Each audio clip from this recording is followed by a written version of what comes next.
തിരുവനന്തപുരത്ത് ആത്മഹത്യ ചെയ്ത ആനന്ദ് കെ തമ്പി ബി.ജെ.പി. പ്രവർത്തകനല്ലെന്ന് നേതൃത്വം. ബി.ജെ.പിയുടെ സ്ഥാനാർത്ഥി പട്ടികയിലും ഉണ്ടായിട്ടില്ലെന്നും ഒരു കാലത്തും പ്രവർത്തകരായിരുന്നിട്ടില്ലെന്നും ബി.ജെ.പി. സംസ്ഥാന general secretary advocate S. Suresh പറഞ്ഞു. ആനന്ദ് ഉദ്ധവ് താക്കറെ ശിവസേനയിലാണ് അതിന്റെ അംഗത്വം എടുത്തിരുന്നുവെന്നും അങ്ങനെ ഒരു യുവാവിന്റെ മരണം ബി.ജെ.പിക്കെതിരായ കുപ്രചരണത്തിന് ഉപയോഗിക്കുകയാണെന്നും എസ്. സുരേഷ് കൂട്ടിച്ചേർത്തു. ആനന്ദിന്റെ ആത്മഹത്യയുമായി ബന്ധപ്പെട്ട് മാധ്യമപ്രവർത്തകരോട് സംസാരിക്കുകയായിരുന്നു നേതാക്കൾ. തിരുവനന്തപുരത്ത് ആനന്ദ് എന്ന യുവാവ് ആത്മഹത്യ ചെയ്തതുമായി ബന്ധപ്പെട്ട വിഷയം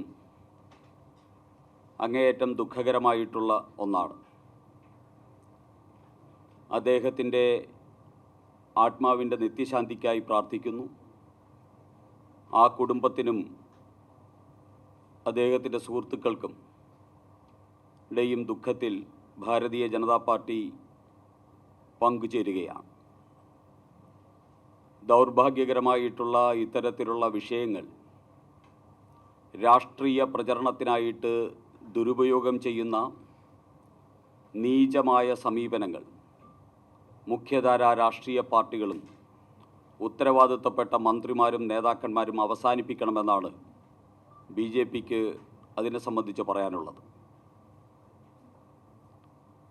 ആനന്ദ് ഒരു കാലഘട്ടത്തിലും ബി.ജെ.പിയുടെ പ്രവർത്തകനായിരുന്നില്ല. അദ്ദേഹത്തിന് ബി.ജെ.പിയുടെ ചുമതലയും ഉണ്ടായിരുന്നില്ല. അദ്ദേഹം ബി.ജെ.പിയുടെ സ്ഥാനാർത്ഥി പട്ടികയിൽ വന്നിട്ടുള്ള ആളുമല്ല. ബി.ജെ.പിയുടെ സ്ഥാനാർത്ഥി പട്ടിക ജനാധിപത്യ രീതിയിൽ ഏറ്റവും മാതൃകാപരമായിട്ടാണ് തയ്യാറാക്കുന്നത്.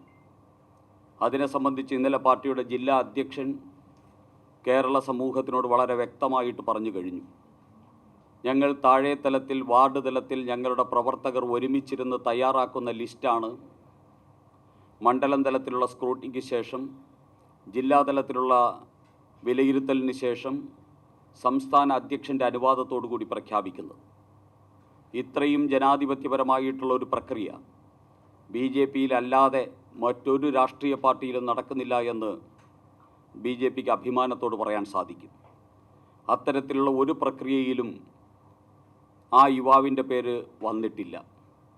അങ്ങനെ വരാനുള്ള ഒരു സാഹചര്യവും അദ്ദേഹം ബി.ജെ.പി. പ്രവർത്തകനെന്ന നിലയിലോ നേതാവെന്ന നിലയിലോ അദ്ദേഹത്തിൻ്റെ പേര് വരാവുന്ന ഒരു സാഹചര്യവും നിലവിലുണ്ടായിരുന്നില്ല.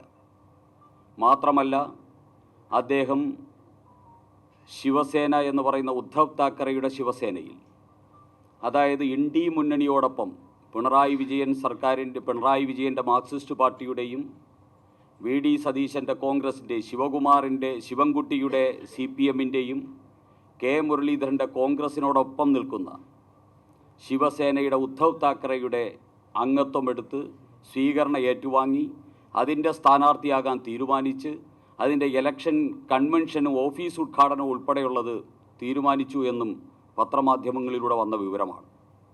അപ്പോൾ അതുകൊണ്ട് ഒരു യുവാവ് ആത്മഹത്യ ചെയ്ത ആ ദാരുണമാർന്ന അവസ്ഥയെ ബി.ജെ.പിക്കെതിരായിട്ടുള്ള കുപ്രചരണങ്ങളാക്കാനും ആരോപണങ്ങൾ ഉന്നയിക്കാനും ബി.ജെ.പിക്കെതിരെ അധിക്ഷേപം ചൊരിയാനുമുള്ള വേദിയാക്കി ബഹുമാന്യരായിട്ടുള്ള മാധ്യമപ്രവർത്തകരും അതോടൊപ്പം തന്നെ ഉത്തരവാദിത്തപ്പെട്ട രാഷ്ട്രീയ പ്രവർത്തകരും മാറ്റരുതേ എന്ന് അഭ്യർത്ഥിക്കുകയാണ്. ബി.ജെ.പി. കേവലമായിട്ടുള്ള രാഷ്ട്രീയവും ഇത്തരത്തിലുള്ള വിവാദങ്ങളുമല്ല തിരുവനന്തപുരത്തും കേരളത്തിലും പറയുന്നത്.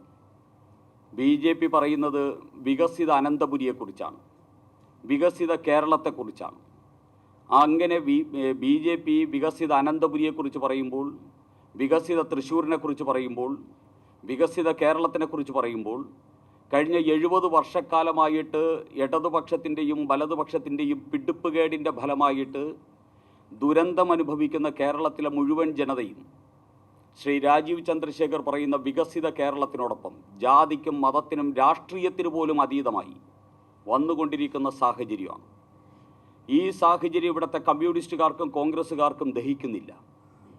ഞങ്ങളുടെ സ്ഥാനാർത്ഥി പട്ടിക, ഒന്നാം ഘട്ട സ്ഥാനാർത്ഥി പട്ടിക തിരുവനന്തപുരത്ത് പ്രഖ്യാപിക്കപ്പെട്ടതോടുകൂടി തന്നെ ബി.ജെ.പിക്ക് തിരുവനന്തപുരത്ത് മേൽക്കൈ ലഭിച്ചു. ആ സ്ഥാനാർത്ഥി പട്ടികയിൽ ഉൾപ്പെട്ടിട്ടുള്ള പ്രമുഖ വ്യക്തിത്വങ്ങൾ, സാധാരണ പ്രവർത്തകർ, പൊതുരംഗത്ത് സജീവമായിട്ട് നിൽക്കുന്ന ബഹുമുഖ പ്രതിഭകൾ എല്ലാവരെയും ഉൾപ്പെടുത്തുന്ന തിരുവനന്തപുരത്ത് ഇന്നേ വരെ സൃഷ്ടിക്കപ്പെട്ടിട്ടുള്ളതിൽ വെച്ച് ഏറ്റവും ഉത്തമമായിട്ടുള്ള ഒരു സ്ഥാനാർത്ഥി പട്ടികയാണ് BJP പ്രഖ്യാപിച്ചത്. ആ പ്രഖ്യാപിച്ചതോടുകൂടി തന്നെ അനന്തപുരി BJPയെ സ്വീകരിക്കുമെന്നുള്ളൊരു പ്രതീതി ഉയർന്നു വന്നു കഴിഞ്ഞു. അതിൽ നിന്നുള്ള അങ്കലാപ്പാണ് കെ മുരളീധരനും അതോടൊപ്പം തന്നെ മന്ത്രി ശിവൻകുട്ടിയുമൊക്കെ BJPക്കെതിരെ കെട്ടുകഥകൾ ഉണ്ടാക്കാനും അധിക്ഷേപ വാക്കുകൾ ചൊരിയാനും കാരണമാകുന്നത്. അതിൽ നിന്നുള്ള വിഭ്രാന്തിയാണ് എന്ന് പറയാൻ BJP ആഗ്രഹിക്കുകയാണ്.